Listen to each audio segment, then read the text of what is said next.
आज रोजी सकाळी 8:30 वाजता आमच्या रविवारपेठ मुख्य अग्निशामक केंद्रास 101ला फोन आला की नैजिंदगीच्या पुढे विमानतळाच्या बॅक साईडला दुकानांना आग लागलेली आहे। तात्काळ इथे जवळ असलेल्या होटगी रोडची गाडी पहिल्यांदा आम्ही टर्नआउट केली तर त्यांनी सांगितले आग मोठी आहे, इतर गाड्या पाठवून द्या।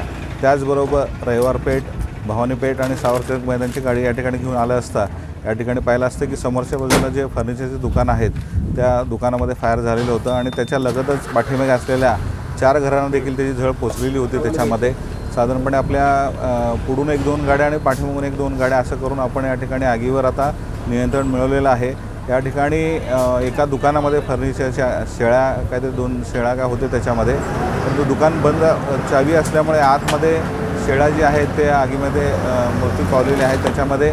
आणि पाठीमागच्या घरांचं देखील वासे, पत्रे, घरगुती साहित्य, परंतु या स्थानिक लोकांनी शेजारच्या लोकांनी पटापट आपल्या घरातलं साहित्य बाजूला काढल्यामुळं बरेचसे हानी जी आहे या ठिकाणी वाचलेली आहे।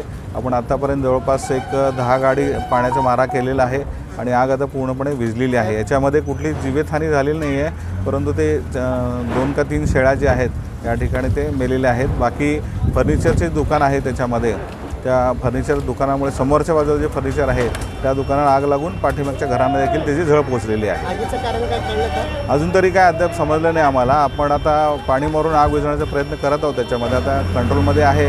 इथून आम्ही तपास कार्य करत असताना त्या ठिकाणी आपल्याला ते निदर्शनास येईल। त्याच्यामध्ये समोर बाजूला दुकान आहेत, जवळपास 3-4 दुकान आहेत, पाठीमागे 4 घरांना देखील त्याची झळ पोचलेली आहे त्याच्यामध्ये।